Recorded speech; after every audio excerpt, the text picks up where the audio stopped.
We addressed the builder, and every time I mentioned the cold room above the garage, he kept changing the subject and coming to fix other things instead of that room. If you have a complaint, let's check out what that complaint is. Let's thoroughly investigate it and make you happy. That's what should be done here. My mother sleeps there. 8 degrees difference in temperature in one small room, we have an issue. Everything's coming from the front. There's no insulation here whatsoever. We have massive holes galore all across where the rafters meet. I can't believe it's not colder than it actually is.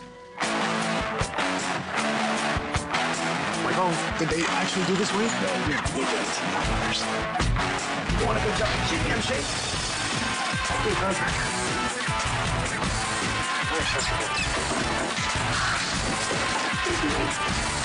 Got it way done. Almost 3 years ago, we were driving around looking for a home, and we came upon this area, and we really liked the neighborhood. We walked into the house, we liked the design, and we made the purchase. And then we wrote down a whole bunch of problems, of course, when you do the initial walkthrough, and we addressed the builder, to fix the problems, and they came to fix some and not others. And then every time I mentioned the cold room above the garage, then, he kept changing the subject and coming to fix other things instead of that room, and he never really addressed it at all. One of the most common things I find today in any brand new home, older home, it doesn't matter. Any type of an overhang or a room over a garage. In this example here, it's a cold room. 8 degrees difference in temperature in one small room, we have an issue. Kept calling the builder, tried to call home warranty as well, and they said just keep going on the builder. They're usually pretty reliable, that we don't have to go the course of doing anything written yet.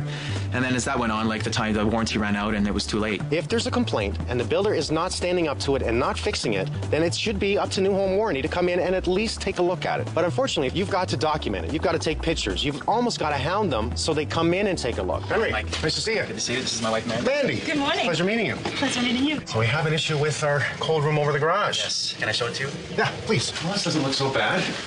But unfortunately, this is one of the most common things that I see out there is anytime we have an overhang or a room over top of a garage, it's extremely cold. You were saying we're about 8 degrees difference in temperature from any other room? My mother sleeps there. She doesn't complain, but I see her wearing her socks and her sweatshirts to go to sleep. As soon as you would walk in, your feet would feel the chill on the floor. So you felt the coolness off the Absolutely. floor. Okay, which says we're emitting cold through it. The issue of the room being cold, they danced around that, okay? And they started fixing other things, and they stayed away from that for about 2 years until they said it's no longer our problem. Your New Home Warranty is up. That was the tactic. Yeah. And our neighbors kept saying, just be patient, Right. They'll get everything done. They, like for other neighbors, they said that, they'll eventually come and it'll get done. But then later they felt a disappointment as well on certain things. So he didn't address what you're asking for, he just stepped in and fixed other things. What did he say about this issue of coldness in the room? He goes, we'll have a look, and that was it. That's all he said. The only way to fix it is to pull it all down, find out what the problem is, fix it, and then put it all back together. One of the first things I see here is by code, you have to have 2 coats of plaster within your drywall. Here we only have 1. The reason why we have codes in the garage, especially in the garage, is we do not want car exhaust coming in. So if we see any splitting tape like we see up here, this is an issue for gases getting in. I don't really want to see tape go against the wall. There should have been a black caulking bead across there or another system. If car fumes are getting inside your home, that's a big deal. You're breathing that in. We see a little bit, so we have no plaster here, cracking. So these are minor issues. This is not major at all. The huge deal here is insulation. It's not warm. We should have an R25 value up there. Minimum code requirement says that 5/8 OSB tongue and groove is the equivalent to a vapor barrier. So they don't put vapor barrier on the warm side. They just insulate the floor. Now here I do see we have a cavity of about 20 inches, it looks like, eh? You know what? Let's go take a look upstairs in the bedroom. Do you mind? Not at all. Okay. Let's go. So when you come in, you usually feel the cold on your feet just prior to entering the door. And once you step in, you really feel the cold. And as you approach this window, here's where you feel the bulge of the cold. Even colder at this wall. Yes. That's interesting. So we know there should be an R25 of batt insulation in the floor. But do we have actual draft zones that cold air is coming in? I just want to take a look at your register. As I pulled this up, I felt cold air coming in, like a breeze coming through. Interesting. The hole, so I taped it up. Well, that's nice that you tried to do something about that. We are going to take a look. It appears to be a 6-inch line. That's what I want to see. Because that cavity is approximately 20 inches deep, and we know the floor joists are at a maximum 2x10, is that all filled with the insulation? Is it allowing cold air to come in? Well, I'm going to open it up and we're going to find out. I'm going to see more when I open it up. We'll inspect your heating. We'll inspect the insulation. We're going to make it right for you. All right? I really appreciate it. You got it, Henry. Great, thank you. Mandy, keep that smile. My mother sleeps there. I see her wearing her socks and her sweatshirt to go to sleep. Henry was talking about the front wall, and that zone right underneath the roofing is a cold area. So if there's any allowance of air to come in, it's going to come in. It is day 1, and we are going to take all this drywall down, and we're going to find out why it's getting cold upstairs. I think it's just minimum code's not enough, and I think they might have screwed up just a little bit. You think for a brand new home, they would have had a receptacle right on the ceiling there, but no, they run an extension cord down the wall, plug it in, run it up and feed the power to the door opener. We'll give him a new plug right up there. I really don't like to see the tape the way it's done across the bottom here because see, I can stick my fingers up underneath. So we got to think of the gas fumes getting in the house. And I see, just let me tell you, one little corner right there. We see that? The corner bead, no tape. Gases can get in. Well, today we're going to wear safety glasses to make sure that we get nothing in our eyes. Smart move. Nice and easy, because they only have one coat of plaster on this, not two. I don't think we're gonna have an issue with this because they've nailed it. There's no screws at all. We see all kinds of pop nails on the wall here. So they have used a backer rod here, which was nice to see, but I guess they're filling a void. So they stop the fumes from going up? Not gonna work. That's because backer rod is mainly for expansion joints. It's just a filler. We're gonna seal this properly using acoustic caulking. Well, this is nice to see. They have 2 layers of drywall. This brown stuff here is an exterior drywall. I don't know why they use so many pieces of this, but we'll clear this up. It's really unfortunate that I have to remove all this drywall, but in order to find out where the cold's coming from, I have to do a thorough inspection. I want to see what this is, too. This has kind of got me confused as to why they did this. Again, I like to see the corner bead. Don't like to see the tape the way they've done that. If that's doing anything, I don't know what's in it, so I don't want to pierce it too hard. It's just a rim board. It's a floor joist board, but it's just funny how it's ended there. So we have a single all the way over, and then a double here. They cut out the outside rim joist just to put in the casing on the door, and you can see that they've even cut out the floorboard. We can tell that they were wrong on their foundation because they did a fill. It looks like non-shrinkable grout, but it could be colored concrete or colored cement. It just shows, you know, what speed does. What do you expect from a piecework factory? This is brand new, okay? Nothing can drive me nuts to see a brand new door installed, not closed. I'll fix that, don't worry. But first, I gotta get the rest of this drywall out. We'll take a look at that later.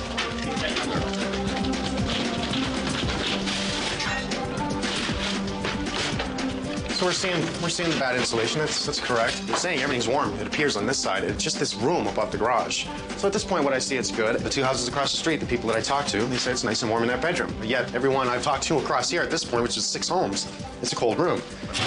They would have at least used like spiral nails, right? Yeah, they're just common nails. Yeah. They're not even proper frickin' drywall nails. A common nail has no ridges, no R-docks, no twist, no turn, so it allows the nail to pop out again easy. So if you use screws, it won't pop out again. If you use at least a spiral nail, it won't pop out. The ductwork is in behind this, then they bulk this out to give more insulation on the outside of what we see, the ductwork.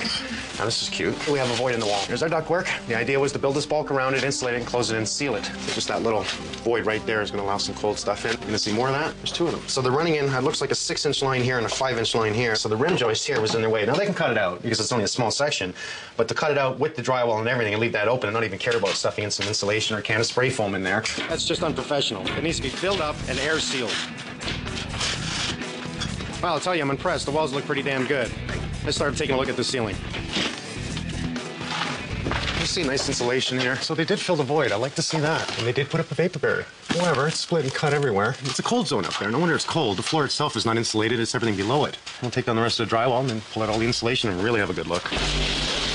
I have to admit that right now at this point, this is one of the better installation jobs that I've ever seen, other than the 2 holes there and the small little zone here that's not covered. Somebody put a little bit of care into this. Oh, let me see. We see an attic that goes into the block. We see a steel beam that's going to emit the cold. No insulation here at all. And that wonderful block wall is just allowing nothing but cool air in, isn't it? From what I see, very sloppy block work with all kinds of open voids in the mortar. Even where the cantilever, they put in the rafters, which goes right into the brick and block work. Like, that's the bedroom wall right there, right? Yeah. So all this insulation we see up here, to me, at this point is useless because we have nothing but cold air coming in directly in that wall. And I want to see up here on the other side of this beam and see what they've done. This is exactly what I expected. Everything's coming from the front. There's our 2-bay floor joist. So they dropped the ceiling down to give an R25 in the ceiling here. They did put in a vapor barrier on the warm side, which is correct. They even put in insulation to wrap this vapor barrier, which didn't do too much because it's not tied in anything. There's no tuck tape. They wrapped it around. They have a little piece of insulation here. I'll show you. Just a little piece. There's a steel beam. This is about an R7, this thickness here. The steel I-beam right here, which is in the cold zone. It's going to pick up the cold, carry it through to the other side. Not to mention cold air drafts galore through all these holes. You look closely in that wall, and what I saw was the inside wall. Again, there's the inside drywall. What's missing here? There's no insulation here whatsoever. So the cold drives right through here, right through the steel beam, right through the wall. The floor is now the cold zone. Just like Henry said, the baseboard, I can feel a breeze. There's the ductwork. There's where Henry went upstairs and taped it all from the inside because he said he felt a cold draft. So all this insulation in here failed simply because there wasn't enough insulation on the end.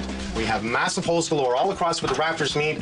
We got a big hole right here on this side. But look at this void at the end. And this is the attic. This is the freezing cold outside weather driving directly in that void and getting in behind the wall. From what I'm seeing here, I can't believe it's not colder than it actually is. Well, we got to pull down all this insulation. This way we can take a good look at where any voids are. Well, it's nice to see that there's plastic here, but it's not sealed. See how they just overlapped this on the tape, so it's really not doing much.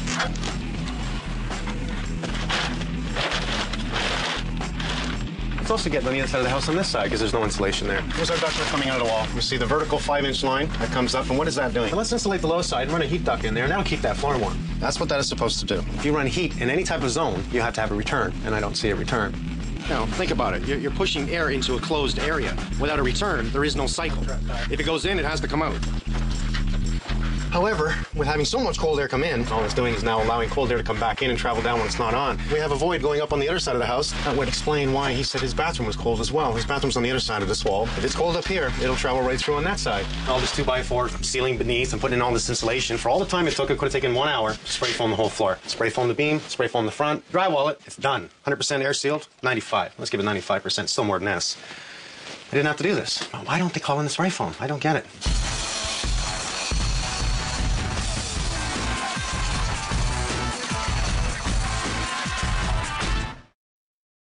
Almost. They almost Did had it it. right. Yeah. One big mistake here, costing a whole lot of cold going upstairs. 8 degrees difference in that room. Makes sense to me now. Unfortunately, this is the most common thing I see, Alex, and I'm sure you do too, is that anytime we have a room over a garage or an overhang on the outside of the house, everybody complains it's so friggin' cold. Look at all the holes in the blocks all the way across. Now, as I shine my flashlight through, I see the inside wall upstairs. Ran a hot line in there, so 5 inches just to help warm the floor. So we have warm air now exiting, meaning cool air. That's moisture. And that means it's going to rot everything in the front here. We'll close that line off, spray foam the floor, and we'll also do an air seal on the joist ends up there. Right. And that joist end up there. Just give it a quick seal. That should give us some more comfort up there. The biggest benefit you're going to gain from the spray foam, besides you're going to keep the heat up there and the floor's going to be warmer, is the carbon monoxide. If the vaporator's got a pile of holes in it, you can't keep it warm. How are you going to keep the carbon monoxide from entering the house is my question. We'll spray about 4 inches thick to give an R value of 29. R stands for resistance, and what that's going to do is the higher the number, the better the insulation.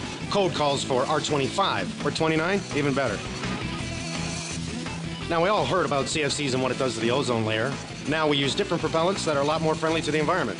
So it's a trade-off. Better insulation means use less harmful gases from your furnace to last a lifetime. Every nook and cranny is filled. That's just perfect. We'll start by just getting everything out of here, just so we create some room. I'm gonna get this electrical run. We're gonna get the insulation back up for sound, drywalled, 2 coats of plaster, and we will be out of here today. Just running an electrical line, which they forgot to do. Give a plug for this door opener instead of running an extension cord across the ceiling and bringing it back down. Well, we have really 2 reasons why we want to drywall and plaster 2 coats in the garage. 1, fire. 2, gas fumes from coming inside your house. I should have run this when they built the house, but, you know, things get missed. That wire too tight, just snug enough. Problem is you get a lot of shorts when you make that connection way too tight. We want to make sure we do some clips on the wire. The clips that hold the wire are only to hold the wire from falling or moving, so you don't want to hit them too hard. Personally, I don't think it's wise for people to touch electrical unless they really know something about it. It's called a rasp. It's for taking the edge off of the drywall. Sometimes when you break it, you get a rough edge on it. So rather than trying to cut a small edge off with your knife, which is hard to do, just take a rasp. Nice and easy. This won't take us too long. We'll probably be 4 hours. We'll have it all drywalled, 2 coats of plaster. The only reason we're putting the insulation back in is I don't want to throw it to the junkyard, and it's going to work as really a sound absorption for the garage door opener. Let's not waste this. Put it back. Now we're going to drywall the whole garage with 5/8 drywall. And what that's going to do is give us a much better fire break from the garage to the house. Much better than 1/2-inch drywall. Well, we've finished all the sealing. I just got to get the corner bead up. I want to start plastering now. I want to get 2 coats on this before this day's out. But to make it safe, we're doing a quick clean and going back at it.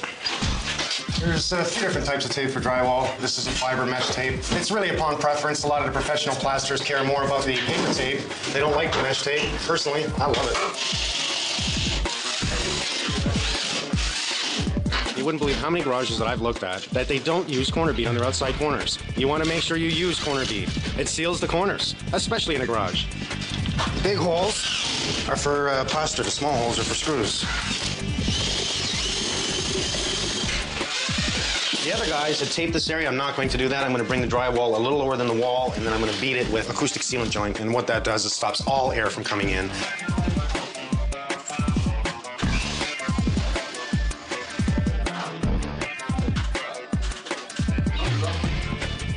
Now inside your house, we're going to use about 3 coats of plaster, and that's really because we want to make it look good. The garage, a whole different story. It doesn't have to be pretty. What we want to do is stop the gases from coming in, so that requires at least 2 coats of plaster. And we're almost ready to start scraping and get up the 2nd coat. Between all of us plastering, this is going to be really quick. I don't see an issue with it. This 2nd coat the bevels. Just neaten up the corners. Just, for appearance. Sean's just finishing that last stroke. Let's go see if they're ready to see it. Did you notice the difference the first night? Absolutely, Yes. we really did. Once the spray foam was done, we could really feel it on the floor. It was a huge difference. Now that makes me happy. This is approximately a $3,000 repair. That's taking it all down, spray foaming it, and putting it all back up again. $3 grand. A lot of money for something that should have been right the first time. Henry, Mandy. Come on out, guys. Ready to see? Welcome. Hello. After you. Thank you very much. How are you today? Very good now that we're done. Did you notice the difference the first night? Absolutely, Yes. we really did. Once the spray foam was done, we could really feel it on the floor. It was a huge difference. Now that makes me happy. It made us happy too. Come on in. Well, what we ended up doing was taking down all the ceiling and the walls, and we did a thorough inspection to see what they did do. We did find a couple of holes and a little bit of missing insulation around your ductwork, so that was filled. They had R25 in the ceiling and vapor barrier, but they didn't seal it. We did find that they ran a hotline within above the R25 bad insulation. Now, they're attempting to warm up that zone and give you a warm floor. Well, with no return, this isn't going to work. If it goes in, it has to come out. Not to mention, the total front end was leaving air galore coming in, especially the front wall. And that would really coincide with what you said, that breeze you're feeling through the baseboard, the breeze you're feeling through the ductwork. So from there, I called in my spray foam specialist, and he sprayed absolutely everything, even your ductwork, all across the front, directly up. We re-drywalled it. We used 5/8 on the ceiling. That's beautiful. I ran you a receptacle. Wow. So you no longer need that extension cord. Thank you. We really appreciate that. That's very good of you. Oh, I should have done it in the first place. Well, after all is said and done, it's not the most beautiful job I've ever done. However, we did solve the problem of it being cold within the house. We've also, using a mesh tape on the outside, to do a sheetrock 90 coating on that. And what that'll do is just make it airtight. We use an acoustic caulking all the way across the bottom. Oh, I see that. So we stop the fumes from coming in, period. Well, we really appreciate this, and it's exactly what we were looking for. Then we've done our job. Absolutely. Thank you so much. You're welcome. This is a brand new house. It's 2 years old, and here we are coming in, opening it up, and making it right. So, let's make it simple. You're buying a brand new home, you know you have a room over top of the garage, you ask your builder to make sure he spray foams that area. And check it to make sure. Yeah, you're welcome. Right on. Hope you're happy. Henry has been slaving in the backyard, Henry and Mandy, to make us a wonderful dinner. You kidding me? Yeah, we're gonna have a barbecue. Let's go, guys. To the house. Oh my goodness. With tarragon, ribs. Look at this. We got some steaks with roasted corn. We got tomato salad with artichoke, mixed greens, and potato salad. Wow. You want some, don't you? I know you I just do. wanted to let you all know that you have a standing invitation to come here anytime and play with the dogs, okay? Make a happy day. Thank you so much. Cheers. Good job. Good job. Good game. job. Cheers, guys. Cheers. It's great. Thank you.